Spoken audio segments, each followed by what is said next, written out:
ni GMA mula sa pagiging colonel, naging general, at naging, ito, pinakauli niya ay major general.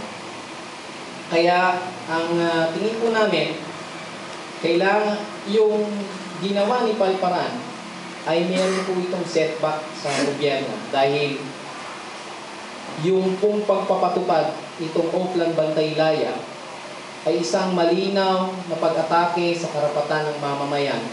Lalo na po hanggang ngayon, ulitin ko po, hindi pa rin nakikita sila Karen Empeño, Shirley Cadapan, at katulad po ng binanggit ni Mrs. Burgos, maging ang kanyang anak, maging iba pang mga biktima na forces sa appearance.